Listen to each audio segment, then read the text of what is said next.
మీ యొక్క సన్నిధి మా మధ్య ఉంచిన తండ్రి ప్రభావ ఈ యొక్క కూడిక ఆరంభం నుంచి అంతవరకు కూడా మీరు తోడుగా ఉండి నడిపించండి.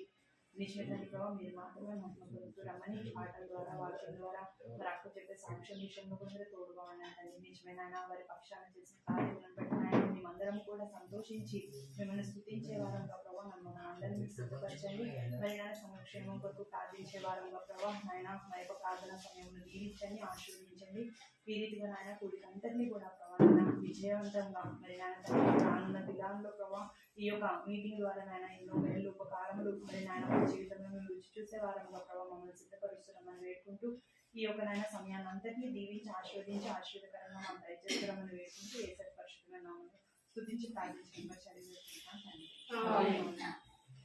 కృపా ప్రేమగల తండ్రి చంద్రదేవ ఈ బంగారు పదాలు కొందనాలు స్తోత్రాలు చెల్లిస్తున్నాను తండ్రి. నమ్మకమైన దేవుడు, నమ్మదగిన దేవుడు తండ్రి. మారని మార్పు లేని దేవుడు, మాట తప్పని దేవుడుగా వాగ్దానం ఇచ్చి నెరవేర్చే దేవుడు అందుకే మీకు ఎంతో నాలుగు స్తోత్రాలు చెల్లిస్తున్నాను తండ్రి. మమ్మల్ని గత సంవత్సరం అంతా కూడా మీరు కాపాడి భద్రపరిచి మా తండ్రి సజీవ లెక్కలు ఇచ్చినందుకే మీకు ఎంతో నాలుగు స్తోత్రాలు చెల్లిస్తున్నాను తండ్రి. సజీవులే కదా మిమ్మల్ని స్తుతించదని సెలవిచ్చినట్లుగా ప్రభావ నా తండ్రి మనం మిమ్మల్ని స్తుతించదని పాతాళంలో మీకు స్తుతి కలుగుదని ప్రభావ మమ్మల్ని జ్ఞాపకం చేసుకుని మమ్మల్ని ప్రేమించి నా తండ్రి దేవ రక్షించి భద్రపరిచినందుకే మీకు ఎంతో వందనాలు చెల్లిస్తున్నాం. మా ఆత్మను క్రీస్తులో కూడా దేవుని దాచి ఉంచినందుకే మేము స్తుతిస్తూ మిమ్మల్ని గణపరుస్తున్నాం తండ్రి. దేవాస్థుతులకు పాత్రుడైన తండ్రి మేము స్తుతిస్తూ గణపరుస్తున్నాం తండ్రి. ఈ యొక్క సమయాన్ని బట్టి మీకు ఎంతో వందనాలు చెల్లిస్తున్నదే కాల సమయంలో నా తానెలన్న తండ్రి శ్రవంతకను బట్టి మీకు ఎంతో వందనాలు చెల్లిస్తుంది. బిడ్డలేని వారిని ప్రేమించినారు, జ్ఞాపకం చేసుకున్నారు. లోకం నుంచి పాపం నుంచి విడిపించి విమోచించి నా తండ్రి మీరు ఇచ్చిన గొప్ప రక్షణ బట్టి మీకు ఎంతో వందనాలు స్తోత్రాలు చెల్లిస్తున్నాం. వారిని మీ సొత్తుగాను ప్రభు నా తండ్రి దేవుని స్వకీయ జనముగా చేసుకున్నందుకే మేము స్తుతిస్తూ మిమ్మల్ని గణపరుస్తున్నాం తండ్రి. యెహోవా దేవుడుగా కాగలిగిన జనులు ధన్యులని సెలవిచ్చినట్టుగా మిమ్మల్ని దేవుడుగా కలిగి ఉండే ధన్యత ఈ కుటుంబానికి మీరు అనుగ్రహించినందుకే మీకు ఎంతో వందనాలు స్తోత్రాలు చెల్లిస్తున్నాం. గత దినాల్లో ప్రభా ఎంతో ఉపద్రవంలో నుంచి ప్రభు నా తండ్రి కష్టంలో నుంచి నా తండ్రి దేవ వారి దుఃఖంలో ఉన్నప్పుడు ప్రభు ఓదార్చి వారిని ధైర్యపరిచి వారిని బలపరిచి మీరు నిలబెట్టుకుంటూ వచ్చినందుకే మీకు ఎంతో వందనాలు స్తోత్రాలు చెల్లిస్తున్నాం తండ్రి. జ్ఞాపకం చేసుకోండి దినము స్త్రీల కూడికగా ఈ కుటుంబంలో చేరావడానికి మీరు చూపిన కృపను బట్టి మీకు ఎంతో వందనాలు స్తోత్రాలు చెల్లిస్తున్నాం. స్త్రీలమైన మేము ప్రభు నీ సన్నిధిలో చేరుస్తున్నాం. మమ్మల్ని జ్ఞాపకం చేసుకోమని ఈ సన్నిధిలో ప్రార్థిస్తున్నాం తండ్రి. చేరువచ్చిన ప్రతి బిడ్డను బట్టి మీకు ఎంతో వందనాలు చెల్లిస్తున్నాం. జ్ఞాపకం చేసుకోండి, సహాయించండి. ఇంకను రావాల్సిన వారిని త్వరపట్టి తీసుకురమని ప్రార్థిస్తున్నాం. ప్రభా సహాయించండి, కృప చూపించండి. పాట ద్వారా నామాన్ని స్తుతించి గణపరచుట కొరకైనా తండ్రి ఆ చక్కని స్వరం దయచండి. మా గొంతును మీరు తాకండి ప్రభా, మీరు కృప చూపించండి. నీ ఘనమైన నామానికి మహిమ తెచ్చుకోమని ప్రార్థిస్తున్నాను తండ్రి. కృప చూపించండి. సాక్ష్యం ద్వారా తండ్రి దేవ మనందరినీ కూడా మీరు ధైర్యపరచండి, బలపరచమని ప్రార్థిస్తున్నాను. వాక్యం కొరకే ప్రభు మమ్మల్ని సిద్ధపరచండి, కృప చూపించండి. వాక్యం కొరకే నిలబడచమని జ్ఞాపకం చేసుకోండి. మీ ఆత్మతో నింపండి, మీ నోటి వరకు వాడుకోమని ఈ సన్నిధిలో ప్రార్థిస్తున్నా సహాయించండి. ఆత్మ చెప్పు సంగతులు చెవి గలవాడు వినుగా కానీ సెలవిచ్చినారు తండ్రి. ఆత్మీయ చెవులు కలిగి ప్రభ మీరు మాట్లాడుచున్నప్పుడు వినటానికి గ్రహించడానికి సహాయించండి తండ్రి. మా యొక్క దృష్టి మా మనస్సు ప్రభన తండ్రి దేవ నీ వైపు చూడడానికి సహాయించండి, కృప చూపించమని ఈ సమయాన్ని దీవెనకరంగా చండి ప్రభ. కొద్ది సమయం ఈ కుటుంబ క్షేమం కొరకే ఈ సన్నిధిలో ప్రార్థించడం కొరకే ప్రార్థన కొరకే మా హృదయాన్ని సిద్ధపరచండి, కృప చూపించమని మిగిలిన సమయం మీ చేతులకు అప్పగించుకుంటూ యేసు నామములో ప్రార్థిస్తున్నాను తండ్రి, ఆమేన్. పాడుకుంటున్నాను.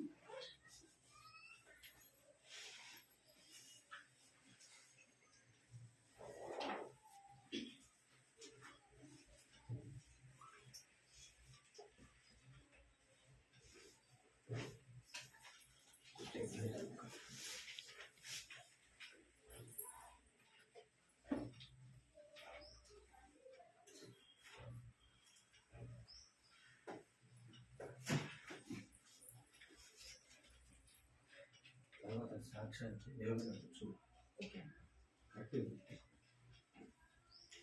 పాట సంఖ్య 173. 173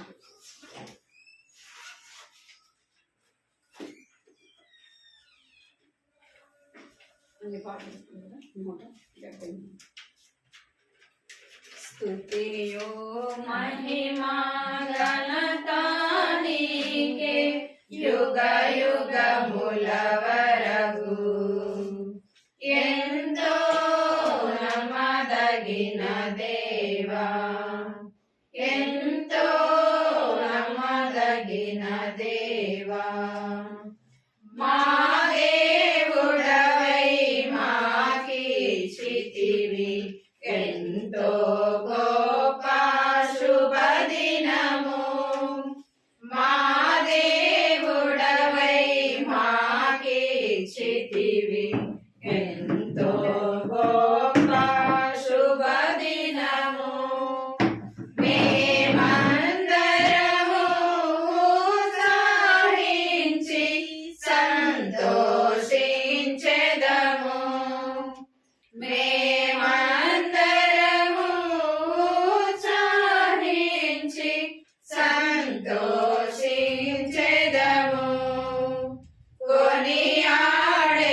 మేలుల చేసెనని స్తుతియు మహిమ ఘనత నీకే యుగ యుగముల వరకు. ఎంతో నమ్మదగిన దేవా, ఎంతో నమ్మదగిన దేవా, నీవొక్కడవే గొప్ప దేవుడవు, ఘన కార్యములు చేయుదువు. నీవొక్కడవే గొప్ప దేవుడవు, ఘన కార్యములు చేయుదువు. నీదు కృపయే నిరంతరము నిలచియుండునుగా. నీదు కృపయే నిరంతరము నిలచియుండునుగా. నిన్ను మేము ఆనందముతో ఆరాధించెదము. నిన్ను మేము ఆనందముతో ఆరాధించెదము. స్తుతియు మహిమ ఘనత నీకే యుగ యుగముల వరకు. ఎంతో నమ్మదగిన దేవా, ఎంతో నమ్మదగిన దేవా, నూతనముగ దిన దినము నిలచు నీదు వాత్సల్యత మాపై. నూతనముగ దిన దినము నిలచు నీదు వాత్సల్యత మాపై. ఖ్యాతిగా నిలచే నీ నామమును కీర్తించెదమెప్పుడు. ఖ్యాతిగా నిలచే నీ నామమును కీర్తించెదమెప్పుడు. ప్రీతితో మా స్తుతులర్పించెదము దాక్షిణ్య ప్రభువా. ప్రీతితో మా స్తుతులర్పించెదము దాక్షిణ్య ప్రభువా. స్తుతియు మహిమ ఘనత నీకే యుగ యుగముల వరకు. ఎంతో నమ్మదగిన దేవా, ఎంతో నమ్మదగిన దేవా, నీవే మాకు పరమ ప్రభుడవై నీ చిత్తము నెరవేర్చితివి. నీవే మాకు పరమ ప్రభుడవై నీ చిత్తము నెరవేర్చితివి. జీవమునిచ్చి నడిపించితివి నీ ఆత్మా ద్వారా. జీవమునిచ్చి నడిపించితివి నీ ఆత్మా ద్వారా. నడిపించెదవు సమభూమి గల ప్రదేశములో నన్ను. నడిపించెదవు సమభూమి గల ప్రదేశములో నన్ను. స్తుతియు మహిమ ఘనత నీకే యుగ యుగముల వరకు.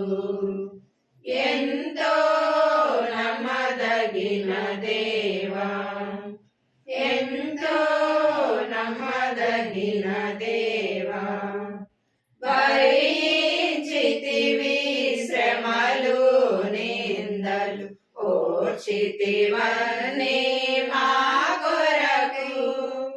భరించితివి శ్రమలు బాధలు ఓర్చితివని మా కొరకు మరణము గెలిచి ఓడించితివి సాతాను బలము మరణము గెలిచి ఓడించితివి సాతాను బలము పరము నుండి మాకై వచ్చే ప్రభు యేసు జయము పరము నుండి మాకై వచ్చే ప్రభు యేసు జయము స్తుతియు మహిమా ఘనత నీకే యుగ యుగముల వరకు ఎంతో నమ్మదగిన దేవా ఎంతో నమ్మదగిన దేవా. పాట సంఖ్య 257.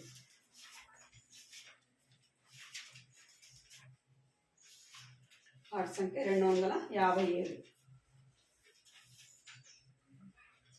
మేము భయపడము ఇక మేము భయపడము ఏ కీడు రాదని యేసే చెప్పెను మాకు ఏ కీడు రాదని యేసే చెప్పెను మాకు మేము భయపడము ఇక మేము భయపడము దైవ భ్రష్టులమైన మమ్ము దివ్యముగా రక్షించే దైవ భ్రష్టులమైన మమ్ము దివ్యముగా రక్షించే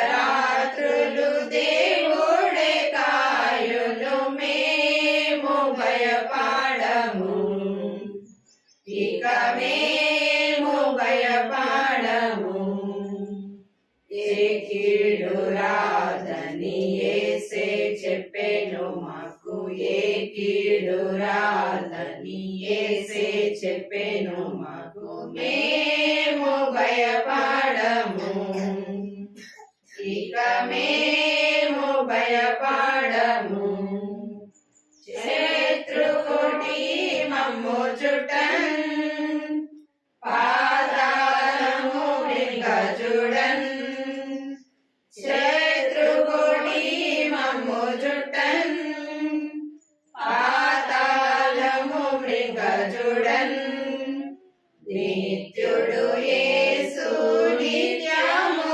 కాయును మేము భయపడము ఇక మేము భయపడము ఏ కీడు రాదని యేసే చెప్పెను మాకు ఏ కీడు రాదని యేసే చెప్పెను మాకు మేము భయపడము ఇక మేము భయపడము అగ్ని పరీక్షలయందు వాగ్దానమిచ్చే మాతో నుండా అగ్ని పరీక్షలయందు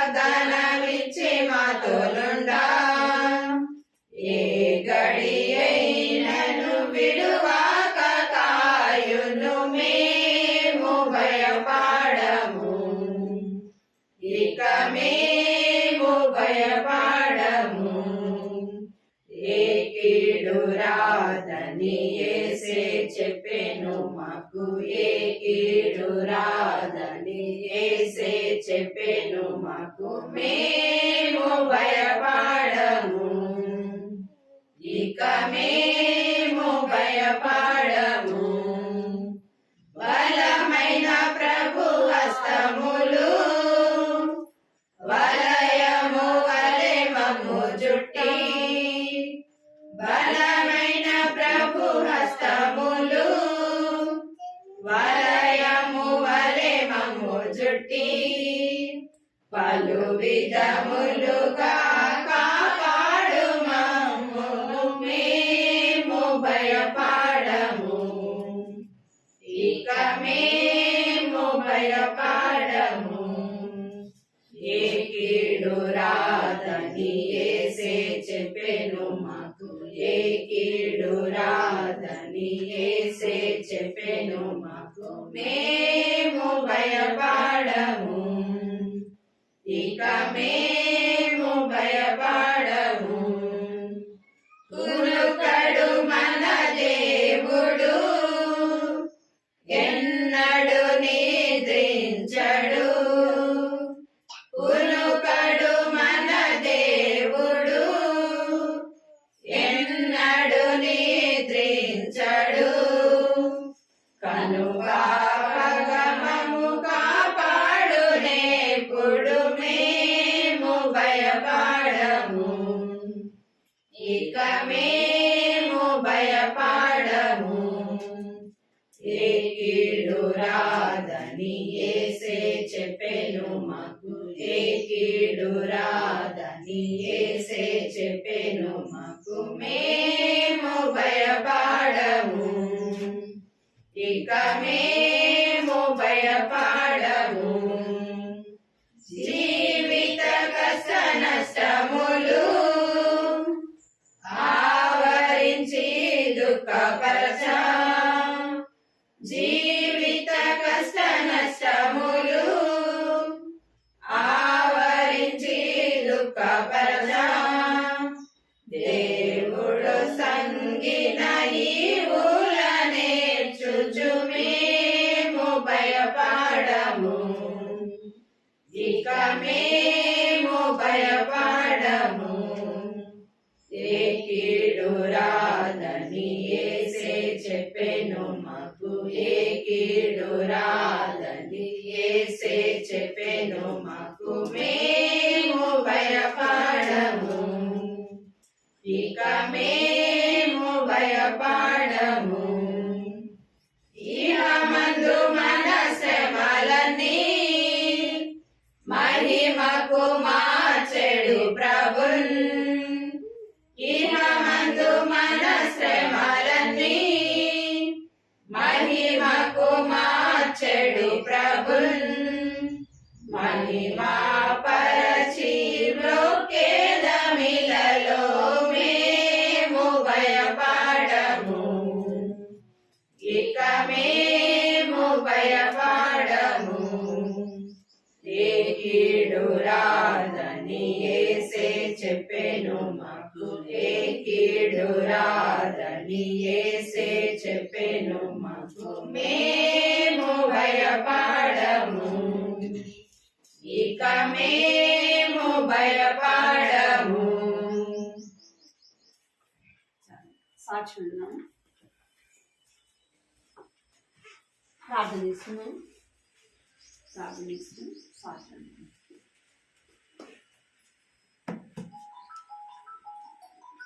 కృపా ప్రేమ గల తండ్రి జీవం కలిగిన తండ్రి మీకు ఎంతో స్తోత్రాలు చెల్లిస్తున్నాం ఇంతవరకు కూడా పాట ద్వారా ప్రభా నీ ఘనమైన నామాన్ని స్తుతించి కనపరచడానికి మీరు చూపిన కృపను బట్టి మీకు ఎంతో వందనాలు చెల్లిస్తున్నాను తండ్రి నీ రాష్ట్రాన్ని సాక్ష్యం కొరకే నిలబడుతున్న జ్ఞాపకం చేసుకోండి సహాయించి రాష్ట్రాన్ని బలపరచండి మీరు చేస్తున్న మేలులు ప్రభా నా తండ్రి ఏదైతే వారి కుటుంబంలో మీరు చేస్తూ వచ్చినారు ప్రభా నా తండ్రి చెప్తుంటుండే మీరు జ్ఞాపకం చేసుకోండి వినే మమ్మల్ని కూడా జ్ఞాపకం చేసుకుని బలపరచండి సహాయించండి మీకు వందనాలు చెల్లిస్తూ కేసు నామంలో ప్రార్థిస్తున్నాను తండ్రి ఆమేన్.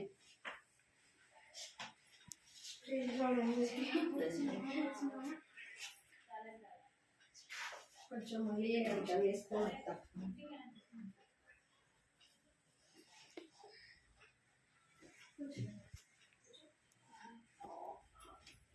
అందరికీ ప్రైజ్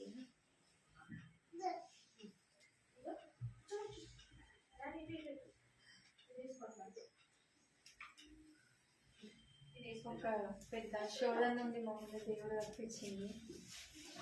అది శోధన అంటే ఇక మనుషుల వల్ల అయ్యేది కాదు, అది దేవుని వల్ల అయ్యేది. దేవుడు సమస్యకు సాధ్యం అన్నాడు. అది సమస్యం సాధ్యమే దేవునికి, అసలు మనుషుల వల్ల ఏది కాదు. అయితే గత 2 నెలల క్రితం కూడా మన గృహ కూడికలో స్త్రీల కూడికలో పెట్టుకున్నప్పుడు కూడా భూమి గురించి ఇట్లా ప్రార్థించినాం మనం. దేవుడు ఒక కార్యం చేసి దాని ద్వారా కూడా ఒక బయలుపరిచింది దేవుడు. అయితే మాకు ఆ భూమి విషయంలో అసలు మాకు మరి అత్తమ్మ వాళ్ళు 3 అక్క చెల్లెలు, అత్తమ్మ 2వ ఆమె. అయితే ఇక్కడ హుజరాబాద్ రోడ్ ఉంటుంది ల్యాండ్. అందులో అసలు ఇప్పటి వరకు మేము వెళ్ళలేదు, అడగలేదు, దాని గురించి కూడా అసలు మాకు ఆశ అనేది లేదు. అయితే అత్తమ్మ కూడా 2-3 సార్లు అక్కడ హుజరాబాద్లో తెలిసిన వాళ్ళతో అడిగినప్పుడు సరే మరి అందరు వాళ్ళు వచ్చినప్పుడు మేము చేస్తామని అత్తమ్మతో అన్నప్పుడు ఇక మేము సరేలే కానీ ఇక మా బాధలు మాకే ఉండి ఎక్కడో అక్కడనే ఉంటున్నాం. గత 2-3 నెలల క్రితం కూడా అడిగిండ్రట. అడిగితే అత్తమ్మ పోయి కూడా ఏం చెప్పలేదు, వాళ్ళు వచ్చినప్పుడే మనం చేసుకుందామని సప్లై కూర్చున్నాం. అయితే మొన్న గత 2 తారీఖు నాడు సాయంత్రం పిల్లలకు బాగలేదని అక్కడికి అమ్మ వాళ్ళ ఇంటికి వెళ్ళినాక సాయంత్రం ఫోన్ వచ్చింది. ఏంటంటే ఈయనకు తెలిసిందంట, మాకు ఇంకా రాలేదు, ఈయన డ్రైవింగ్ ఉన్నప్పుడు ఇట్లా పెద్దమ్మ కొడుకు చనిపోయిండు అని ఫోన్ వచ్చింది. వచ్చినాక నాకు ఫోన్ చేసి చెప్పిండు. ఆయన చెప్పి ఇట్లా మా పెద్దమ్మ కొడుకు చచ్చిపోయిందట. ఇట్లా అంటే ఏమో ఇంకేం తెలియదు అని అన్నాడు. అన్నాక సరే అని ఇక ఈయన ఆలోచించుకుంటే ఇక అడిగి వస్తుంటే వచ్చినాక ప్రేయర్ చేసుకున్నాం. ఏంది ప్రభావ మరి ఇట్లా ఎందుకు అయింది అని అన్నాం. ప్రేయర్ చేసి పడుకున్నాక తెల్లారి మళ్ళీ ఫ్యామిలీ ప్రేయర్లో కూర్చున్నాం. అసలు ఇక మాకు ప్రార్థన వస్తలేదు. ఏంది ఇట్లా ఎందుకు జరిగింది అని ఇక మాకేం తెలియదు. ప్రార్థన చేస్తుంటే యెషయా గ్రంథం 51 అధ్యాయంలో దేవుడు ఆ వాగ్దానంతో నేను నిత్య సంతోషం వారి తలల మీద ఉండును, వారు గానము గల వారవుదురు, దుఃఖము నిట్టూర్పును తొలగిపోవును అని వాగ్దానంతో మాట్లాడినప్పుడు దేవా అని ప్రార్థన చేస్తుంటే అసలు మాకు ప్రార్థన వస్తలేదు, భయం వేస్తుంది. సరే అని ఇద్దరం కలిసి ప్రేయర్ చేసుకున్నాం. ప్రేయర్ అయిపోయింది. అంతలో మామయ్య ఫోన్ చేసి ఇట్లా సూసైడ్ లెటర్ దొరికిందిరా, అందులో అత్తమ్మ పేరు, నీ పేరు, తమ్ముని పేరు ఉన్నదిరా, చావు కారణం మీరేం రాసి పెట్టిండ్రా అని చెప్పిండు. అరే ఇదేంది ఇట్లా అని మాకేం అర్థం కాలేదు. 7 అవుతుంది టైం చూసినప్పుడు. ఈయన అన్నాడు సరే మరి రెడీ అయ్యి మనం పోదామని. రెడీ అవుతుంటే ఎందుకు మాకు కొంచెం భయంలాగా అనిపిస్తుంది. ఏంది మా పేర్లు పెట్టడం ఏంది, అసలు ఆయన ముఖం కూడా మేము చూడలేదు, ఈయన మ్యారేజ్ అయిన కాంచి కూడా అక్కడికి వెళ్ళలేదు. అత్తమ్మ కూడా అసలు దాని మీద మాకు ఆశనే లేదు. అందరు వచ్చినప్పుడే మేము చూసుకుంటాం అనుకున్నాం. ఇక మా మరిది కూడా అక్కడనే ఉంటాడు, అసలు ఆయన కూడా రాలేదు. వాళ్ళ కొడుకు ఎత్తు బాగాలేక ఆయననే 3 నెలల నుంచి ఆయన అక్కడనే ఉంటుంది.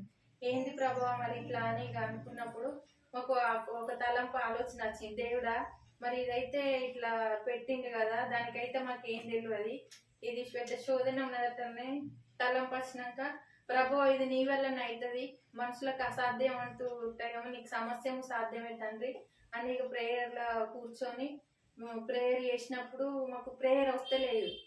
మళ్ళీ వాక్యంతో ఇదే మాట్లాడుతుండు దేవుడు. మాకు అర్థం కాలేదు. దుఃఖంను నిట్టూర్పును తొలగిపోవును అన్నాక అట్లనే కంటిన్యూగా ప్రేయర్ చేసుకుంటా ఉంటే 2 గంటలకు మాకు సమాధానం వచ్చింది. ఏంటంటే అత్తమ్మ ఫోన్ చేసి ఏం లేదు బిడ్డ అయిపోయింది అని అంటే ఇక అప్పటి వరకు ఒక్కొక్కరు ఫోన్లు చేస్తా అన్నారు. తెలుస్తా ఉంటాయి ఇట్లా చనిపోయిందట కదా, మీ పేర్లే పెట్టిరట, వాళ్ళు పోలీసులు వస్తారు, కేసు అవుతుంది అది ఇది అని అంటా ఉంటే ఇక మేము ప్రతి దేవా నీ చిత్తమే, నువ్వు తప్ప మరొకరు లేరు మాకు అని ఇక తెలిసిన వాటిని బట్టి ఎత్తు పట్టుకొని ప్రార్థన చేసుకుంటా అంటే 2-2:30కి మళ్ళీ అయిపోయిందని అత్తమ్మ ఫోన్ చేసినాక అప్పుడు కొంచెం ధైర్యం వచ్చింది.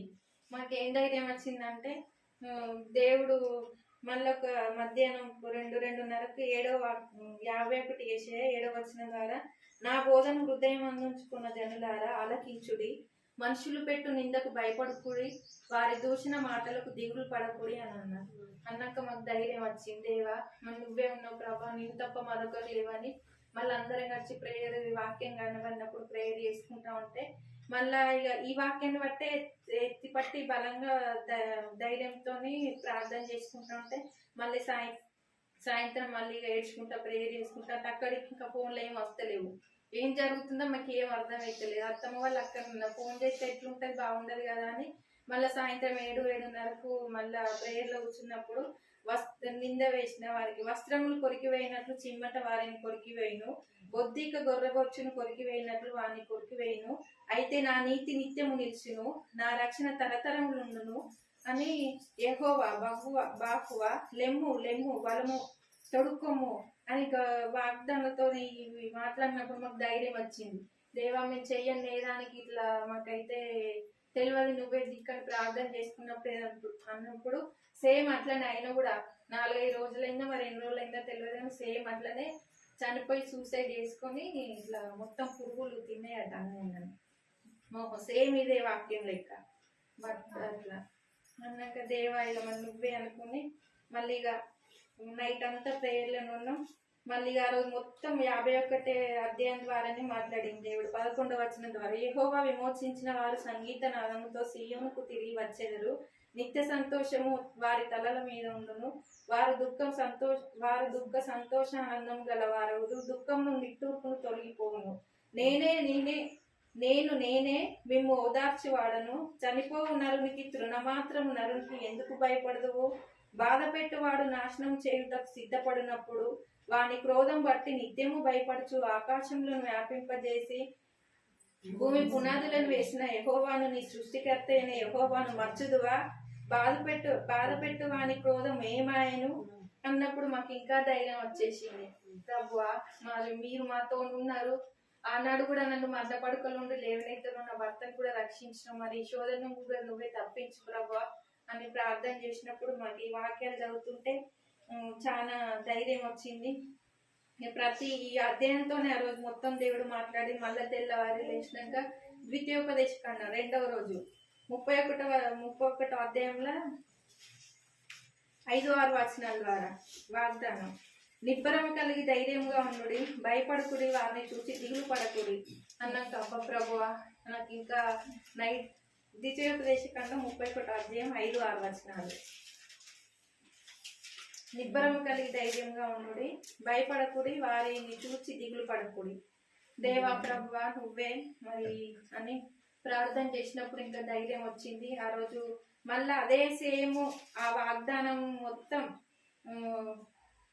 31వ అధ్యాయం ద్వితీయోపదేశకాండంతో మళ్ళీ ఆ రోజు మొత్తం మాట్లాడింది దేవుడు.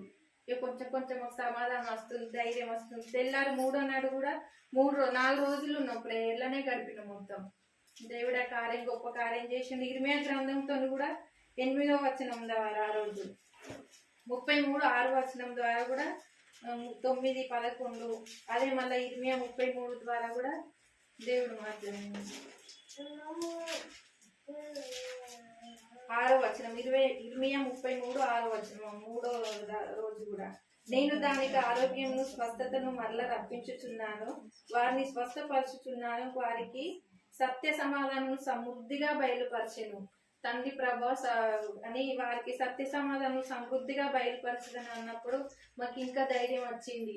దేవా మరి నువ్వే ఈ మనుషులు పెట్టు నిందలకు భయపడకూడదు అన్నావు తండ్రి. మరి నిన్ను నమ్మిన నాటి నుండి నువ్వే దిక్కు తండ్రి, మాకు మనుషులు అంటే ఎవరు లేరు తండ్రి ప్రభు. మరి ఎంత శోధల నుండి బాధల నుండి మరి మమ్మల్ని విముక్తి కలిగించినావు. మరి ఈ కేసు పెట్టాలన్నదంట వాళ్ళు, కేసు నుండి తప్పించు ప్రభా, మేము నీ సన్నిధిలోనే ఉంటాం అని ఒప్పుకొని వాగ్దానం చేసుకున్నప్పుడు దేవుడు ఆ కేసు నుండి తప్పించిండు. వాళ్ళు అన్నారట కేసు వేయాలి, శిక్ష కూడా వేయాలని అక్కడ ఉన్న జనాలు వాళ్ళందరూ ఆ కేసు చెయ్యాలని మాట్లాడినప్పుడు ఇక మాకు ఒక దేవునినే భారం వేసుకొని ప్రేయర్ చేసుకుంటూ దేవునినే ఆధారపడి మేము ప్రేయర్ చేసుకున్నాం ఉన్నప్పుడు మళ్ళీ ఇర్మియా 33:1-2 వచనం ద్వారా మరియు ఇర్మియా చెరసాల ప్రాకారంలో ఇంకా ఉంచబడి ఉండగా యెహోవా వాక్కు రెండవసారి అతనికి ప్రత్యక్షమై ఇలాగ సెలవిచ్చెను. మాట నెరవేర్చి యెహోవా స్థిరపరచవలనని దాన్ని నిర్మించి యెహోవాను నామము వహించిన వాడే ఇలాగ సెలవిచ్చుచున్నాడు. నాకు మొరపెట్టుము, నేను మీకు ఉత్తరం ఇచ్చేదను, నీవు గ్రహింపలేని గొప్ప సంగతులను గూఢమైన సంగతులను నీకు తెలియజేతును అన్నప్పుడు మాకు ప్రభా మరి 3 రోజుల నుండి ప్రేయర్ చేసినప్పుడు మరి నిబ్బరగా ధైర్యముగా ఉండు అన్నారు. మరి వాని నిందలకు భయపడకుడు అన్నారు తండ్రి. మరి ఇప్పుడు కూడా మీరు నాకు మొరపెట్టము, నేను నీకు ఉత్తరం ఇచ్చేదన్నారు. ఆ రోజు 3వ రోజు తెలిసింది మాకు ఏంటంటే ఈ కేసు ఏం లేదు, అని అన్నప్పుడు మాకు ఇంకా ధైర్యం వచ్చేసింది. ఆ 3 రోజులు అసలు దేవుని సన్నిధులను గడిపినాం. అసలు ఎవరు ఫోన్ చేసినా కూడా భయం అవుతుంది, ఏ ఫోన్ వస్తుంది, ఎవరు ఫోన్ చేస్తారు, మా పిల్లల పరిస్థితి ఏంది, మా పరిస్థితి ఏంది, అక్కడ మామయ్య అక్కడ మా మరిది కూడా 2 చిన్న పిల్లలు, ఏంది ప్రభువా అని ప్రార్థన చేసినప్పుడు దేవుడు 3వ రోజుకు సమాధానం ఇచ్చి ఫోన్ ద్వారానే ఇక మేము ఫోన్ చేసినప్పుడు సాయంత్రం మళ్ళీ ఆ రోజు మొత్తం అంతా ప్రేయర్లోనే గడిపినప్పుడు ఆమె నన్ను ఇట్లా లేస్తున్నాం, ఏం లేదు బిడ్డ అని అత్తమ్మ ఫోన్ చేసింది. అప్పుడు ధైర్యం వచ్చింది. 4వ రోజు శుక్రవారం కూడా ఇక మొత్తం శ్రమ నుండి ఇక ఏం లేదు అని వచ్చేసింది. ఇక దేవుడు తప్పించిండు. ఈ 33 ఇర్మియా 1 నుండి 13 వచనాల ద్వారా మళ్ళీ ఎత్తి పట్టుకొని ఆ రోజు మొత్తం ప్రార్థన చేసినప్పుడు గొప్ప సమాధానం దయచేసిండు. అసలు ఈ శోధన అంటే మామూలు శోధన కాదు. ప్రతి ఒక్కరు కూడా అసలు మిమ్మల్ని తీసుకెళ్ళలేదు, మీ దగ్గరికి రాలేదంటేనే ఇది గొప్ప విషయం అని అందరు ఆశ్చర్యపోతారు. ఎందుకంటే మనిషి లేడు కదా, చనిపోయిండు, మళ్ళీ మీరే కారణం అని రాసిపోయిండు కాబట్టి మరి ఇది గొప్ప కార్యం అని అక్కడ ఉన్న వాళ్ళు కూడా ఎంక్వైరీకి అట్లా వెళ్ళిన వాళ్ళు కూడా వాళ్ళు సాక్ష్యం ఇచ్చి వాళ్ళు కూడా ఫోన్లు చేసి మీరు దేవుడే మీరు నమ్ముకున్న దేవుడే మిమ్మల్ని తప్పిస్తాడు, మీరు చెయ్యలేదు కదా అని కూడా 4-5 ఫోన్ చేసి అన్నప్పుడు మాకు ధైర్యం వచ్చింది. దేవా నువ్వే తప్పించినావు, మరి నువ్వు తప్ప మరొకరు లేరని మేము ప్రార్థన చేసినప్పుడు 4 రోజులు దేవుని సన్నిధిలో గడిపినప్పుడు మాకు సమాధానం వచ్చింది. ఇంత గొప్ప దేవుడు. ఆనాడు కూడా నా భర్త హార్మోన్స్ లేనప్పుడు కూడా రక్షణ ఇచ్చిండు, గర్భఫలాలు అడిగితే గర్భఫలాలను ఇచ్చిండు, కుటుంబాన్ని రక్షించిండు అని ఇక మేము చాలా సంతోషపడ్డాం. దేవునికి అసలు మేము చేసిన మేళ్ళన్నిటికీ ఏమి ఇచ్చినా నేను రుణం తీసుకోలేము తండ్రి అని మొరపెట్టినప్పుడు ప్రతిదానికి ఇర్మియా 33 అధ్యాయం 13 వచనాలు అయితే అసలు ఖచ్చితంగా అక్కడ ఈ వచనాలలో ఏమైతుందో అక్కడ జరిగింది కూడా సేమ్ అదే. పొద్దున మేము తెల్లారంగా లేచి ఈ వాగ్దానం 33:6 వచనం ఎత్తి పట్టుకొని 13 వచనాల ద్వారా చదివినప్పుడు ఆ రోజు ఏదైతే దేవుడు మాట్లాడిందో అక్కడ జరిగింది అదేనాక సమాధానం జరిగింది అదే. సాయంత్రం వరకు మళ్ళా ఫోన్ అదే రకంగా వచ్చింది. అక్కడ జరిగిన ఎంక్వైరీ, అక్కడ చెప్పిన వాళ్ళ మాటలు సేమ్ ఈ వాక్యంలో ఎట్లయితుందో అక్కడ కూడా సమాధానం అదే బయలుపరిచింది. దేవుడు ఇంత గొప్ప దేవుడు. ఇక ఈ శ్రమ నుండి తప్పించినందుకు దేవునికి స్తోత్రం. మా కుటుంబం గురించి కూడా ప్రార్థన చేయండి. పిల్లలు కూడా ఈ మధ్యలో 2-3 నెలల నుంచి ఆరోగ్యం బాగుంటలేదు. నా భర్త కూడా ఒక స్థిరమైన పని, ఇంకా దేవుళ్ళు ఎదుగుటకు ఆత్మీయ ఎదుగుదల రావడానికి ప్రేయర్ చేయండి. అత్తమ్మ కూడా రక్షణ, ఆరోగ్యం, ఇవి పెద్ద శోధన నుండి అయితే దేవుడు తప్పించిండు. ఇంత గొప్ప దేవునికి ఏమి ఇచ్చినా రుణం తీర్చుకోలేము తండ్రి. మా పిల్లల విషయంలో కూడా ఎన్నో అసలు ఈ ఇయర్ అయితే అసలు నెలకు 1 వారం రోజులు మంచిగా ఉంటారు అంతే. ప్రతిరోజు జ్వరము, జలుబు, దగ్గు, ఒకరా కాకుండా ఒక దీపం నుండి శోధన. పిల్లలకు కూడా అమ్మ వాళ్ళ గురించి కూడా ప్రార్థించి మాకు గత రోజుల్లో కూడా వాళ్ళ గురించి కూడా ఎన్నో ప్రార్థనలు ఉండి చేసినప్పుడు వాళ్ళ భూములు కూడా క్లియర్ చేసిన దేవుడు. అందరి గురించి కూడా ప్రార్థన చేయండి. మళ్ళీ ఈ రూమ్ విషయంలో కూడా మాకు అక్కడ జమ్మికుంటకు ఇప్పుడు 2020లో సెప్టెంబర్లో వచ్చినప్పుడు అక్కడ రూమ్ చూడండి ఒక అన్యుల గృహం దొరికినప్పుడు అక్కడ 1.5 సంవత్సరం ఉండంగా కూడా మా బాబుకు బాగాలేనప్పుడు వాళ్ళు కొంచెం శోధన మళ్ళీ ఉండద్దు అట్లా ఇట్లా మా బాబుకు మంచిగా లేనప్పుడు చెప్పినప్పుడు మేము 2-3 రోజులు ఉపవాసం ఉండి ప్రార్థన చేసినాం. దేవా మాకు ఈ గృహం వద్దు, మంచి దేవుని గృహం అయ్యింది, మరి మీరు తప్ప మరొకరు లేరు, ఎన్నో శోధల నుండి తప్పిస్తుండ్రు, మాకు ఏ ప్రార్థనకైనా ఏ కూడికలకైనా మాకు ఏ ఇబ్బంది కావద్దు ప్రభు అని 2 నెలలు 3 రోజులు ఉండి ప్రార్థన చేసినప్పుడు దేవుడు ఇంత గొప్ప హృదయాన్ని, అసలు మాకు ఇక్కడ ఎబ్రోను సంఘం ఉన్నదని కూడా తెలియదు. దేవుడే గృహానికి 3 రోజులు ప్రేయర్ ఉండి తెల్లారి నీ చిత్తం అని తెల్లారి బయలుదేరినప్పుడు డైరెక్ట్ ఇట్లా వస్తుంటే ఇక్కడనే బోర్డు కనబడ్డది. చూసేసరికి మన అంకుల్ వాళ్ళు, మాకు కూడా అంకుల్ వల్ల కూడా అంకుల్ కూడా అన్న కూడా ఈ 2-3 రోజులు శోధన వచ్చిన ప్రతిరోజు ఫోన్ చేయడం, మమ్మల్ని ఓదార్చడం, మాకు చాలా ధైర్యంగా ఉంది. దేవుడు గొప్ప దేవుడు. మరి ఆంటీకి అంకుల్ కూడా అంకుల్ అన్న వాళ్ళు వచ్చినప్పుడు ఫోన్ల ద్వారా మేము ప్రేయర్ చేసినప్పుడు కూడా అంకుల్ వాళ్ళతో కూడా సమాధానం వచ్చింది, మాకు ధైర్యం వచ్చింది. దేవుని బిడ్డలు వాళ్ళు ఫోన్లు చేసినప్పుడు కొంచెం బాధ అనేది, అంకుల్ అన్న చేసినప్పుడు కొంచెం ధైర్యం, అన్న వాళ్ళతో అంకుల్తో కూడా మాట్లాడింది దేవుడు. ఈ కొద్ది సాక్ష్యాన్ని దేవుడు దీవించిన కాక మా కుటుంబం కోసం ప్రార్థన చేయండి. ప్రార్థన చేసుకుంటాం.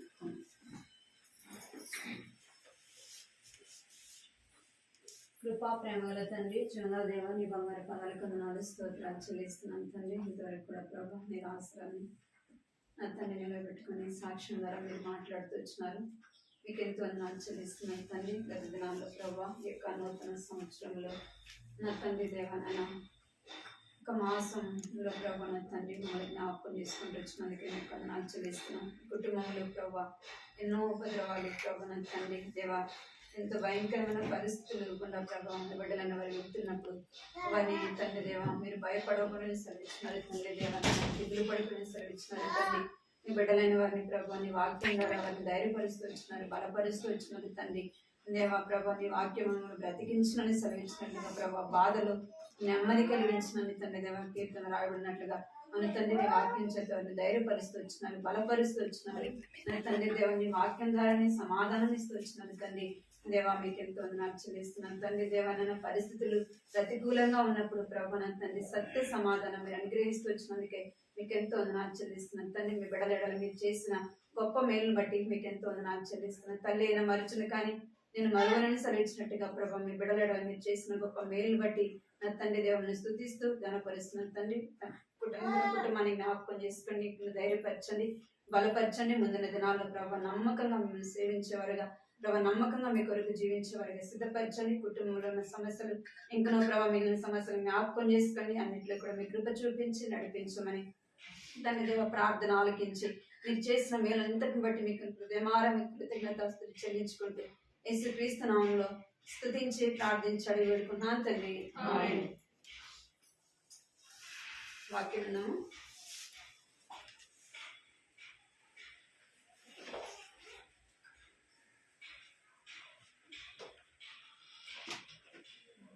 యెషయా గ్రంథం 55వ అధ్యాయం 3వ వచనం.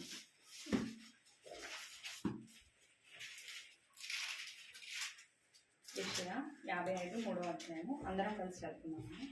చెవియొగ్గి నా యొద్దకు రండి, మీరు వినిన ఎడల మీరు బ్రతుకుదురు. నేను మీతో నిత్య నిబంధన చేసేదను, దావీదునకు చూపిన శాశ్వత కృపను మీకు చూపుదును. ఇది ఎక్కడన్నా విన్నట్టుగా అనిపిస్తుందా మీకు ఈ వాక్యము? చెవియొగ్గి నా యొద్దకు రండి, మీరు వినిన ఎడల మీరు బ్రతుకుదురు. నేను మీతో నిత్య నిబంధన చేసేదను. ఈ వాక్యము ఈ కొత్త సంవత్సరంలో అడుగు పెట్టిన ఆ తొలి క్షణాల్లోనే మనం ఈ మాట వింటూ వచ్చాము. ఎవరికి గుర్తులేదా? ఎవరు రాలేదా? ఇది మన సంఘ వాగ్దానం, ఈ సంవత్సర సంఘ వాగ్దానము. దేవుడు ఏం చెప్తున్నాడంటే, చెవియొగ్గి నా యొద్దకు రండి, మీరు వినిన ఎడల మీరు బ్రతుకుదురు. నేను మీతో నిత్య నిబంధన చేసేదను, దావీదునకు చూపిన శాశ్వత కృపను మీకు చూపుదును. అయితే వాగ్దానాలు తీసుకుంటాం మనము. ఎంతమందికి మీ వాగ్దానాలు గుర్తున్నాయి? గుర్తున్నాయా? Praise the Lord. మరి ప్రతిరోజు ఆ వాగ్దానం గురించి ప్రార్థన చేస్తున్నారా? మొరపెడుతున్నారా? ఆ వాగ్దానం నాలో ఫలించాలని. వాగ్దానం అంటే చాలా మంది ఏం చేస్తారంటే లాటరీ టికెట్ లాగా, ఏదో వెళ్ళామా ఒకటి తీసుకున్నామా, ఏమని వచ్చింది, దేవుడు నీకు తోడై ఉన్నాడు, నీ అన్ని పనులలో సహాయం చేస్తానని ఒక వాక్యం వచ్చిందంటే అది ఒక్కటే పట్టుకుని వాళ్ళకి సందర్భం వచ్చినప్పుడు జ్ఞాపకం చేసుకుంటారు.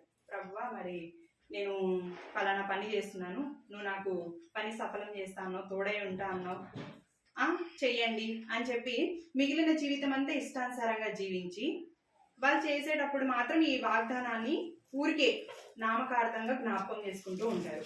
కానీ నిజానికి ఒకవేళ దేవుడు అలాంటి ప్రార్థన కూడా వినొచ్చు. ఎందుకంటే ఆయన కరుణా సంపన్నుడు కాబట్టి, ప్రార్థన చేసినప్పుడు ఆయన వినే దేవుడు కాబట్టి వినొచ్చు. కాకపోతే అనుదినము కూడా ప్రార్థనా పూర్వకంగా మనం ఆ వాగ్దానాలను స్వతంత్రించుకున్నప్పుడు మన జీవితంలో కలిగే మేలులు కానీ, ఆశీర్వాదములు కానీ, ఆ యొక్క జీవితం నుండి వచ్చే దీవెన కానీ చాలా గొప్పది. అయితే అలానే వాగ్దానాలని మనం చాలా మంది ఏం చేస్తారంటే, ఈ సంవత్సరం ఒక వాగ్దానం వచ్చింది, ఈ సంవత్సరానికి అది అయిపోయింది అని అనుకోకూడదు. ఆ సంవత్సరము మన జీవిత కాలం అంతా కూడా మనం దాన్ని జ్ఞాపకం చేసుకుంటూ రావచ్చు. నేను చిన్న ఎగ్జాంపుల్ చెప్తాను. నాకు 10th క్లాస్లో ఎగ్జామ్స్ టైంలో, మాది క్రిస్టియన్ స్కూల్ కాబట్టి మా మేడం ఏం చేశారనంటే ఒక్కొక్కరికి ఒక్కొక్క వాగ్దానం ఇచ్చారు. మేము 10 మెంబర్స్. అయితే అందరూ ఇట్లా రివర్స్ పెట్టుంటే ఒక్కొక్కటి తీసుకున్నారు, నేను కూడా తీసుకున్నాను. అయితే నాకేమొచ్చింది అని అంటే అందరికి మంచి మంచి సీనరీస్ వచ్చాయి. అప్పుడు తెలిసి తెలియని అజ్ఞాన స్థితిలో ఉన్నాం కాబట్టి వాగ్దానము అని అనగానే అక్కడ సీనరీస్ చూసుకుంటాము. లేదు అని అంటే బొమ్మలు బాగున్నాయా, నీకు తోడుగా ఉంటా అన్నాడా, అయ్యో నీకు శ్రమ కలుగును అయినను ధైర్యంగా ఉండుము, శ్రమ వస్తుందని చెప్పారా, ఇంతవరకే వాగ్దానం అంటే అవగాహన ఉండేది కాదు. కానీ మనము అనుదినము దేవుని యొక్క వాక్యంలో ఎదుగుతున్నాం కాబట్టి వాగ్దానం యొక్క ప్రాధాన్యత కూడా మనము తెలుసుకోవాలి. అయితే సీనరీస్ చూస్తున్నప్పుడు అందరికి మంచి మంచి వచ్చి నాది మాత్రం ఏంటి అని అంటే ఒక పక్షి ఉంటుంది కదా, హార్న్ బిల్ అని చెప్పి, ఇంతే పక్షి ఉంటుంది, ఇంత పెద్ద మూతి ఉంటుంది. అయితే అలా అది వచ్చింది. అందరి సీనరీస్ బాగున్నాయి, నాది మాత్రం బాగాలేదు. ఆ పక్షి ఎవరికి నచ్చదు కదా. దాని పక్కన వాక్యం ఏముందంటే, నీ నోరు బాగుగా తెరవము, నేను దాన్ని నింపేదను అని ఉంది. అయితే అప్పుడు నాకు అర్థం కాలేదు, అప్పుడు అందరికి మంచి వచ్చింది, నాకు కూడా ఎందుకు మంచిది రావచ్చు కదా అని అనుకున్నాను. కానీ తర్వాత నా జీవితంలో నేను తీసుకున్నాను అప్పుడు ఆ వాగ్దానము. ఇప్పటి వరకు కూడా నేను దాన్ని ఎత్తి పట్టి ప్రార్థన చేస్తాను. ఎందుకు, ఏదైనా సందర్భంలో ఎక్కడికన్నా వెళ్ళాలన్నా, మాట్లాడాలన్నా, ప్రభువా ఆరాధన చేయాలన్నా, వాక్యం చదవాలన్నా, ఏదైనా అటు శారీరకంగా ఆత్మీయంగా కూడా ఏం చేస్తానంటే, నేను బాగుగా తెరువమని చెప్పారు కదా ప్రభువా, నింపండి, నన్ను నింపండి. ఇప్పుడు కూడా మీ ముందు నిలబడే ముందు కూడా నేను అదే ప్రార్థన చేసుకుంటూ వచ్చాను. ఎందుకంటే వాక్యం తెలియని వాళ్ళు ఎవ్వరు లేరమ్మా, అందరూ అనుభవ జ్ఞానులే. కాబట్టి వాక్యము ఏం చెప్పాలి ప్రభువా, నా నోరు బాగుగా నింపండి, వాగ్దానం చేశారు కదా, నా పక్షాన్ని నెరవేర్చండి అని ప్రార్థన చేసుకుని బయలుదేరుతూ వచ్చాను. అయితే వాగ్దానం యొక్క ప్రాధాన్యత మనం తెలుసుకోవాలి. అదేదో లాటరీ కాదు, అప్పటికప్పుడు చూసుకుని మురిసిపోయి నాకు బాగా వచ్చాయి, బొమ్మలు బాగా వచ్చాయి, అవి ఇవి అని చెప్పుకునేది కాదు. కానీ వాగ్దానం అంటే అది దేవుని నుండి వచ్చిన ఒక మాట. అది మన జీవితంలో నెరవేర్చబడాలంటే అది ఏంటంటే ఒక సిద్ధపాటు, ఒక ప్రార్థనా పూర్వకంగా వాగ్దానాన్ని మనము స్వతంత్రించుకోవాలి. అలాగా మన బైబిల్లో చాలా మంది ఉన్నారు, మనం వాళ్ళందరినీ చూసుకోం. కానీ అబ్రహాము మొట్టమొదటిగా మనకి సంవత్సరం వాగ్దానం ఉంటుంది, సంవత్సరం వాగ్దానం ఉంటుంది. కానీ అబ్రహాముకి ఎన్ని వాగ్దానాలు ఇచ్చాడు దేవుడు? ఒక్కటే వాగ్దానం ఇచ్చాడు, నీ సంతాన్ని నేను అభివృద్ధి పరుస్తాను, ఇసుక రేణువుల వరకు చేస్తాను, నీకు ఈ దేశాన్ని అప్పగిస్తాను అని చెప్పి ఒక్క వాగ్దానమే ఇచ్చాడు. మరి అబ్రహాం ఏం చేస్తూ వచ్చాడు? ఆ వాగ్దానాన్ని 100 ఏళ్ళైనా, ఎన్ని సంవత్సరాలైనా, తన జీవితకాలం అంతా కూడా అదే వాగ్దానాన్ని చేపట్టుకుని, ప్రభువా ఈ కార్యం నువ్వు చేస్తానన్నావు కదా, చెయ్యి ప్రభువా అని చెప్పి బతిమలాడుతూ వచ్చారు. లేకపోతే ప్రార్థనలో విశ్వాసంలో ముందుకు కొనసాగుతూ వచ్చాడు. మరి తర్వాత ఇశ్రాయేల్ ప్రజలు కూడా రక్షణ మీకు కలుగు చేస్తాను అని అంటే వాళ్ళు ఏమైనా చేశారా? ఏమీ చేయలేదు. వాగ్దానాన్ని ఎత్తిపట్టుకుని ప్రార్థన చేసినప్పుడు దేవుడు ఎన్నో కార్యాలు ఇశ్రాయేల్ పక్షాన్ని చేస్తూ వచ్చాడు. అలాగా వాగ్దానాన్ని మనం కూడా ఏం చేయాలంటే ఈ సంవత్సరము మన సంఘ వాగ్దానము, మనకి వ్యక్తిగతంగా, కుటుంబంగా, సంఘంగా దేవుడిచ్చే వాగ్దానాలు ఎన్నో ఉన్నాయి. అయితే మనం సంఘంగా చేరి వచ్చి ఉన్నాం కాబట్టి సంఘ వాగ్దానాన్ని మనం జ్ఞాపకం చేసుకుందాము. వ్యక్తిగతంగా మీ వాగ్దానాలు, కుటుంబ వాగ్దానాలు మీ యొక్క వ్యక్తిగత ప్రార్థనలో పెట్టి వాటి కొరకు నిరీక్షించినప్పుడు, విశ్వాసంతో వేచినప్పుడు ఆ వాగ్దాన ఫలమును మనము పొందుకుంటాము. అయితే ఇక్కడ ఏముంది అని అంటే, మన సంఘానికి, మన కర్మేల సహవాసానికి దేవుడిచ్చిన వాగ్దానము, చెవి యొగ్గి నా యొద్దకు రండి, వినిన ఎడల మీరు బ్రతుకుదురు. ఫస్ట్ ఇది ఒకటి చూసుకుందాము. ఫస్ట్ దేవుడు మనల్ని ఏం కోరుతున్నాడు? మన నుంచి, విశ్వాసమైన మనందరి నుండి దేవుడు కోరేది ఫస్ట్గా ఏంటి అని అంటే, ఆయన యొద్దకి రమ్మంటున్నారు, ఆయన సన్నిధికి రమ్మంటున్నారు. అయితే ఈ దినము ఎవరు ఇష్టపూర్వకంగా సన్నిధికి వచ్చారు దేవుని సన్నిధికి? లేకపోతే అంకులు ఏదన్నా అనుకుంటారని, లేకపోతే వెళ్ళకపోతే అన్న ఊరికే ఫోన్ చేస్తారని, ఏదో బలవంతంగా వచ్చారా, లేకపోతే నిజంగానే ఇష్టపూర్వకంగా వచ్చారా? ఆలోచించుకుందాము. దేవుడు ఏం చెప్తున్నాడు అనంటే, నా యొద్దకు రండి, చెవి యొగ్గి నా యొద్దకు రండి, సిద్ధపాటు కలిగి. మన దేవుని సన్నిధికి వచ్చేటప్పుడు మొట్టమొదటిగా ఆశతో రావాలి. ప్రభువా నువ్వేం మాట్లాడతావు నా జీవితంలో, నేను ఎదుర్కొంటున్న పరిస్థితులను బట్టి కానీ, నా యొక్క స్థితిగతులను బట్టి, మరి మీ యొక్క సన్నిధికి వెళ్తున్నాను, నాతో మీరు ఏం మాట్లాడతారు అని ఒక ఆశతో మన దేవుని యొక్క సన్నిధికి రావాలి. అప్పుడు ఆశగల ప్రాణాన్ని దేవుడు తృప్తిపరుస్తాడు. రెండవదిగా సిద్ధపాటు కలిగి రావాలి. సిద్ధపాటు అన్ని విషయాల్లో కూడా. అయ్యో ప్రార్థన 10 గంటలకి అనంటే మనము ఒక 5 నిమిషాలు ముందే ఉండేలాగా చూసుకోవాలి. మనం ఆఫీస్కి వెళ్తాం, స్కూల్కి వెళ్తాము, లేకపోతే అన్ని ఆ వయసు దాటి వచ్చిన వారమే అందరము. మనం లేట్గా వెళ్తే ఊరుకుంటారా? ఊరుకోరు. అయితే దేవుని సన్నిధికి మాత్రం మనము ఆలస్యంగానే వస్తాము. నా మట్టుకు నేను కూడా చాలాసార్లు ఏముందిలే, అందరూ వచ్చిన తర్వాత మెల్లగా వెళ్దాంలే అనే నిర్లక్ష్య స్వభావం ఉంటుంది. కానీ దేవుడు ఏం కోరుకుంటున్నాడు? ఈ సంవత్సరము సంఘ బిడ్డలంగా మనం జ్ఞాపకం చేసుకోవాల్సింది ఏంటి అని అంటే, చెవి యొగ్గి నా ఎదుకు రండి అని అంటున్నాడు దేవుడు. ఎలా రావాలి? ఆశతో రావాలి. రెండోదిగా సిద్ధపాటు కలిగి రావాలి. మూడవదిగా ప్రార్థనాపూర్వకంగా రావాలి. ప్రార్థనాపూర్వకంగా ప్రార్థన చేసుకోవాలి. మనము దేవుని సన్నిధికి రాకముందే మనము మన ఇంట్లో మనం ఏమైనా ప్రార్థన చేయాలంటే, ప్రభువా మీ సన్నిధికి వెళ్తున్నాను, మీ యొక్క సన్నిధిలో నాతో మాట్లాడండి, నా హృదయంలో యొక్క మరి ప్రశ్న అయితేనేమి తగిన సమాధానంతో దైవ సేవకులతో మీరు మాట్లాడండి. అది ఒక్క మాటైనా చాలు. దేవుడు ఒక్క మాట మాట్లాడినా మనకి చాలు. ఎంతో నెమ్మది, ఎంతో సంతోషం. ఆయన సన్నిధిలో గడిపితే మనకి నిత్య సుఖము, శాంతి అని ఎన్నో వాక్యాలు ఉంటున్నాయి. అయితే ఇప్పుడు ఏంటి అని అంటే, ఆయన సన్నిధికి దావీదును గురించి మనం చూసుకుందాము. జనులు నాతో నీ సన్నిధికి వెళుదాం రండి అని జనులు నాతో అనినప్పుడు ఆయన ఏం చేస్తున్నాడు? సంతోషించి గంతులు వేస్తున్నాడు. ఆ రీతిగా దావీదు వలె మనము కూడా సంతోషించి దేవుని సన్నిధికి రావాలి. వచ్చిన మాత్రమే కాదు, ఏం చేయాలి? ఆయన మాటను మనము వినాలి. మీరు విని ఎడల మీరు బ్రతుకుదురు అంటున్నాడు దేవుడు. అయితే ఆయన మాటను వినాలి అని అంటే, ఇప్పుడు చిన్నపిల్లలు ఉన్నారు, ఎవరైనా చుట్టాలు బంధువులు వచ్చినప్పుడు మీ పిల్లలు మీ మాట వింటున్నారా అని అంటే మనం ఏం చెప్తాము? మనం మాట్లాడేది వాళ్ళు వినడమా, లేకపోతే మనం చెప్పిన పని చేయడమా? మాట వినడం అంటే, మీ పిల్లలు మీ మాట వింటున్నారా అని అంటే దానికి అర్థం ఏంటమ్మా? మనం చెప్పిన పని వాళ్ళు చేస్తున్నారు అని అర్థం. అయితే ఇక్కడ కూడా మీరు విని ఎడల మీరు బ్రతుకుదురు అని దేవుడు చెప్తున్నారు. అయితే ఏం వినమంటున్నాడు దేవుడు? ఏం చేయమంటున్నారు? మనం ఏం వినాలి? ఒకసారి మొదటి తెస్సలోనికైలు 5వ అధ్యాయము, మొదటి తెస్సలోనికైలు 5వ అధ్యాయము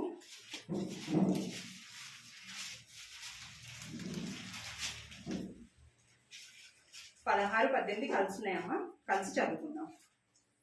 ప్రతి విషయమునందును కృతజ్ఞతాస్తుతులు చెల్లించుడి, ఇలాగు చేయుట యేసుక్రీస్తునందు మీ విషయంలో దేవుని చిత్తము. ఆయన చిత్తం ఏంటమ్మా? మనము ప్రతి విషయమునందు కృతజ్ఞతాస్తుతులు చెల్లించాలి. దేవునికి తెలీదా? అన్ని విషయాల్లో, అన్ని సందర్భాల్లో, అన్ని పరిస్థితుల్లో మానవునికి కేవలం సంతోషం మాత్రమే ఉంటుందా? కేవలం ఆనందం మాత్రమే ఉంటుందా? ఎప్పుడూ మంచిగానే ఉంటామా? రోగం రాదా? వస్తుంది కదా. అంటే రోగం వస్తుంది, బాధలు వస్తాయి, ఇబ్బందులు వస్తాయి, ఇరుకులు వస్తాయి, సమస్యలు వస్తాయి. అయినప్పటికీ అన్ని విషయంలో మనము ఏం చేయాలి? కృతజ్ఞతాస్తుతులు చెల్లించాలి. ఇది మీ విషయం అని దేవుని చిత్తము. అంటే దేవుడు చెప్పే మాట ఏంటి అని అంటే, మనము ప్రతి విషయంలో కూడా కృతజ్ఞతాస్తుతులు చెల్లించాలి, స్తుతి కలిగి ఉండాలి, అది ఏదేమైనప్పటికీ. అయితే అలా చేసిన వాళ్ళలో మనం ఒకరిని చూద్దాము. దావీదుని గురించి చూసుకుందాము. కీర్తనలు 34:1.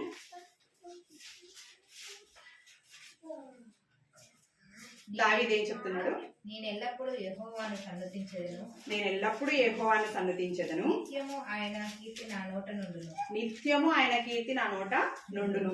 ఇక్కడ మనం గమనించవలసింది ఏంటి అని అంటే, మానవునికి ఎన్నో పరిస్థితులు ఎదురవుతాయి, కానీ దేవుడు చెప్పే మాట ఏంటి అని అంటే, అన్ని విషయములలో, ప్రతి విషయంలో కృతజ్ఞతాస్తుతులు చెల్లించాలి, ఎల్లప్పుడూ దేవునికి స్తుతి చెల్లించాలి. అంటే కష్టం వస్తే, కష్టం వచ్చినా స్తుతించాలా అని అంటే, అవును కష్టం వచ్చినా స్తుతించాలి. ఏదైనా బాధ కలిగినా స్తుతించాలంటే, అవును స్తుతించాలి. ఆరోగ్యం బాగోకపోయినా స్తుతించాలంటే స్తుతించాలి. అలా దావీదు చేశాడు. ఇది మాట మాత్రమే కాదు, మనం నిజంగా దావీదు యొక్క జీవితాన్ని క్షుణ్ణంగా పరీక్షిస్తే, ఆయన రాజు అయినప్పటికీ ఆయనకి ఎన్నో శ్రమలు కలుగుతూ వచ్చాయి. మొట్టమొదటిగా తన మామ అయిన సౌలు చంపాలని చూసి తన్ను తరుముతా వచ్చాడు. సౌలు చనిపోయే వరకు కూడా దావీదును తరుముతా వచ్చాడు. తర్వాత రెండోదిగా తన సొంత కుమారులే ఏం చేశారు? తనకి వ్యతిరేకంగా రాజ్యాన్ని స్థిరపరిచి తనకి వ్యతిరేకమైన రాజ్యము సృష్టించాలని చెప్పి ఆయన వెనకాల ఎన్నో కుట్రలు చేస్తూ వచ్చారు. అందులో దేవుడు తనకి ఏ రీతిగా సహాయం చేశారో ఒకసారి మనము 2వ సమూయేలు 17వ అధ్యాయము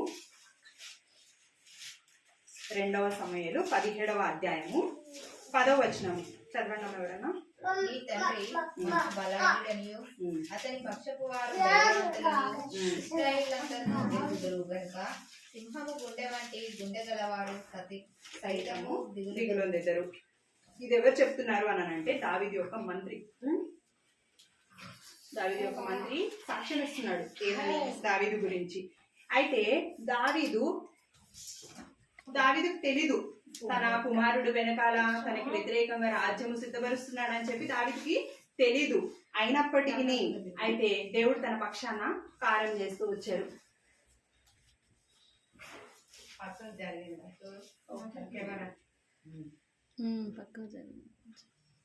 అయితే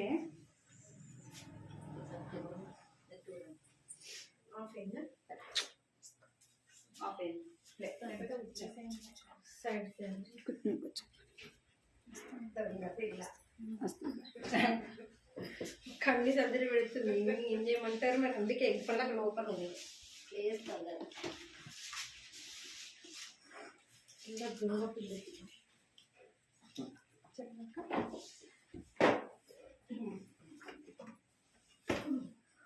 అయితే దావీదు మరి అన్ని విషయాల్లో స్తుతి చెల్లించాడు. అది మనం చూస్తున్నాము. ఏ విషయంలో ఆయన స్తుతి చెల్లించాడు, ఆయన పరిస్థితి ఎలా ఉంది, ఆయన జీవితం ఎలా ఉంది. ఆయన జీవితం మొట్టమొదటిగా శ్రమలతో నిండి ఉన్నది. అయినప్పటికీ దావీదు ఏమంటున్నాడు, నేను ఎల్లప్పుడూ దేవుణ్ణి స్తుతిస్తానంటున్నాడు. ఎందుకు స్తుతిస్తానన్నాడు? దేవుడు కోరిన కోరిక అదే, మనం ప్రతి విషయంలో దేవుణ్ణి స్తుతించాలి, అదే దేవుని చిత్తము. అయితే ఆయన వెనకాల ఎంతో కుట్ర జరుగుతుంది. అది మనం ఇందులో కూడా చూసుకోవచ్చు. 2 సమూయేలు 15-12 అధ్యాయం చదవండి అమ్మా. 15-12. మరియు బలి అర్పింపవలనని ఉండి అబ్షాలోము గీలోనీయుడైన అహీతోపెలు అను దావీదు యొక్క మంత్రిని గీలో అను అతని ఊరి నుండి పిలిపించి ఉండెను. అబ్షాలోము దగ్గరకు వచ్చిన జనము మరి ఎక్కువ చేత కుట్ర బహుబలమాయను. ఈ కుట్ర ఎవరి మీద చేస్తున్నారు? ఈ కుట్ర ఎవరి మీద చేస్తున్నారు? అబ్షాలోము తన సొంత తండ్రి అయిన దావీదు మీదే కుట్ర చేస్తున్నాడు. అది ఎలాంటి దయానీయమైన పరిస్థితి. సొంత బిడ్డలే వ్యతిరేకంగా, తండ్రికి వ్యతిరేకంగా కుట్ర చేసేవారుగా ఉంటున్నారు. అది దావీదు పరిస్థితి. మరి దావీదు ఏమంటున్నాడు? నేను ఎల్లప్పుడూ దేవుణ్ణి స్తుతిస్తాను అంటున్నాడు. నిత్యము ఆయన కీర్తి, ఆయన స్తుతి నా నోట నుండును అని అంటున్నారు. అయితే దేవుడు తన యొక్క స్థితిగతులను ఎరిగిన దేవుడు. అందుకే కదా దావీదుని ఏమంటున్నారు? నా ఇష్టానుసారమైన మనుష్యుడు. అందుకే తన పక్షాన యుద్ధం చేసేది ఎవరు? దేవుడే. మన పరిస్థితులు కూడా వ్యతిరేకంగా ఉండొచ్చు, కానీ దేవునికి మనం స్తుతి చెల్లించినప్పుడు మన కార్యాలు ఎవరు చేస్తారమ్మా? దేవుడు చేస్తాడు. మనం తలదూర్చాల్సిన అవసరమే లేదు, మనం మాట్లాడవలసిన పనియే లేదు, కానీ మన కార్యాలు దేవుడు చేస్తాడు. అయితే ఇక్కడ ఏమైంది అనంటే, అహీతోపెలు దావీదు మంత్రి అయినప్పటికీ తన యొక్క కుమారుడితో కలిసి ఏం చేస్తున్నాడంటే కుట్ర పన్నుతున్నాడు. దావీదుని ఎలా హతం చేస్తాము, దావీదు రాజ్యం ఎలా పాడు చేస్తాము అని చెప్పి అహీతోపెలు ఆ రీతిగా చెప్పాడు.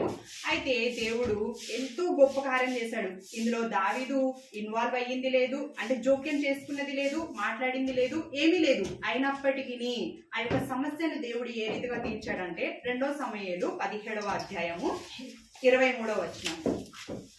అహీతోపెలు తాను చెప్పిన ఆలోచన జరగకపోవట చూసి గాడిదకు గంత కట్టి ఎక్కి తన ఊరనున్న తన ఇంటికి పోయి తన ఇల్లు చక్కబెట్టుకొని ఉరి పోసుకొని చనిపోయాను. ఏమైందంట? ఈ అహీతోపెలు ఏం చేశాడు? ఒక ఆలోచన చెప్పాడు అబ్షాలోముకి. ఆ ఆలోచన ఏమైంది అని అంటే, ఇది బానే ఉంది కానీ మనం ప్రస్తుతం ఈ మాట విన్నాము అని చెప్పి వేరొక మాట వినడం ద్వారా అహీతోపెలుకి తనంతటి తానే, ఎవరు ఏమి చేయలేదు, తనంతటి తానే ఏం చేశాడు? ఇంటికి వెళ్ళాడు, మొహం చిన్నబుచ్చుకున్నాడు. ఏంటి, అబ్షాలోముకి నేను ఇంతగా సహాయం చేస్తున్నా కూడా ఈయన నా మాట వినడా అని చెప్పి తన ఊరికి వెళ్ళిపోయి ఇల్లంతా చక్కబెట్టుకుని ఉరి పోసుకుని చనిపోయాడు. అంటే దావీదు వెనకాల జరుగుతున్న కుట్ర ఇదంతా. దావీదుకు వ్యతిరేకంగా రాజ్యం నిర్మించాలని చెప్పి అబ్షాలోము అహీతోపెలు కలిసి చేసిన కుట్ర. కానీ దావీదు ఎలాంటి జోక్యం చేసుకోకుండానే ఏమవుతూ వచ్చింది? ఆ సమస్య, ఆ శ్రమ తీరిపోతూ వచ్చింది. ఎందుకు? ఎవరు చేశారు కార్యము? దేవుడే వారి పక్షాన కార్యం చేశాడు. ఎందుకు చేశాడు? ఊరికినే చేశాడా? దావీదు ఏం చేస్తున్నాడు? ఎల్లప్పుడూ స్తుతిస్తున్నాడు, ప్రతి విషయమందు ఆనందిస్తున్నాడు, ప్రతి విషయంలో కృతజ్ఞతా స్తుతులు చెల్లిస్తున్నాడు. మనకు ఫిలిప్పి 4:4 తెలుసమ్మా, చదువుదా అంటే చదవండి. ఫిలిప్పి 4:4.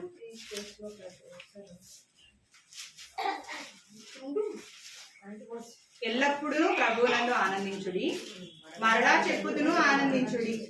ఎవరు చెప్తున్నారు? దేవుడే చెప్తున్నాడు. ఎల్లప్పుడూ మనం ఏం చేయాలంట? ఆనందించాలి. దేవుడికి తెలీదా? ఎప్పుడు మనం సంతోషంగానే ఉంటామా? దుఃఖము బాధలు రావా? కష్టాలు రావా?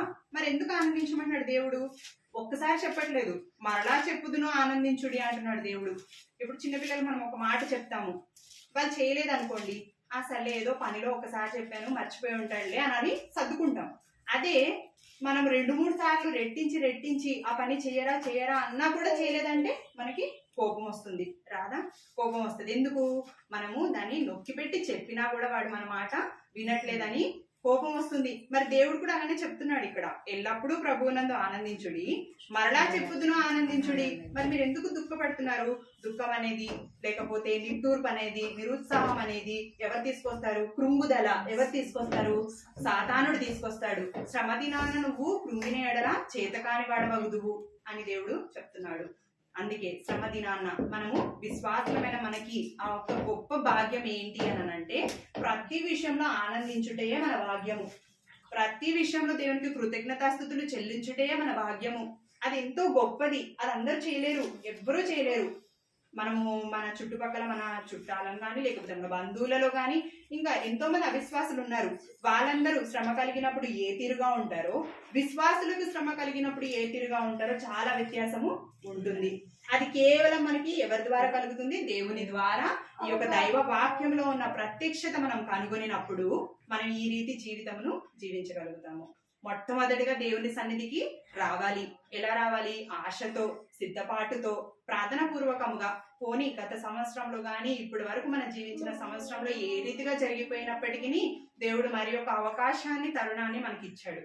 ఇప్పుడు మనం ఏం చేయాలి? దాన్ని సద్వినియోగం చేసుకోవాలి. ఏమో రేపన్న రోజు ఎలా ఉంటుందో మనకి తెలీదు. ఇంకొక సంవత్సరం వరకు కూడా మనం ఉంటామో ఉండమో కూడా మనకి గ్యారంటీ లేదు. అందుకే ఈ దినమే మన దినం కాబట్టి మన దేవుని సన్నిధికి త్వరపడి రావాలి. ఆశతో, సిద్ధపాటు కలిగి, ప్రార్థనాపూర్వకంగా దేవుని సన్నిధిలో ఉండాలి. రెండోదిగా ఆయన యొక్క మాటను వినాలి. ఆయన ఒక మాట ఏం చెప్తున్నాడు? ప్రతి విషయం నందు కృతజ్ఞతాస్తుతులు చెల్లించమంటున్నారు. మరి దావీదు కూడా అలానే చేస్తూ వచ్చాడు. ఏమైంది? తన వెనకాల జరుగుతుంది ఆ విషయం. ఆయనకు కూడా తెలియదు అది అలా జరుగుతుందని. కానీ ఎవరు జోక్యం చేస్తున్నారు? దేవుడు జోక్యం చేస్తున్నారు. మనం కూడా దేవుని పనులలో ముందుకు వెళ్తున్నప్పుడు మన లోకరీత్యా కానీ, లేకపోతే ఆత్మీయంగా కూడా కలిగే శ్రమలన్నిటినీ కూడా ఎవరు తీరుస్తారు? దేవుడు తీరుస్తాడు. ఇదే విధంగా మనం ఇంకొకరిని చూసుకుందాము. సంఖ్యాకాండము 23వ అధ్యాయం చూద్దామమ్మా. సంఖ్యాకాండం 23వ అధ్యాయం. ఇక్కడ మనము బిలామును చూసుకోవచ్చు. బిలాము ప్రవక్త. బిలాము ఒక మంచి ప్రవక్త. అయితే బాలాకు అని ఒక రాజు ఉన్నాడు. ఆయన ఏం చేస్తున్నాడు? ఇశ్రాయేలీయులు ఆ యొక్క మార్గంలో వెళ్ళుచుండగా ఆయన ఏం చేస్తున్నాడంటే భయం కలిగింది ఆయనకి. మనము 22వ అధ్యాయంలో చూసుకోవచ్చు. 22:5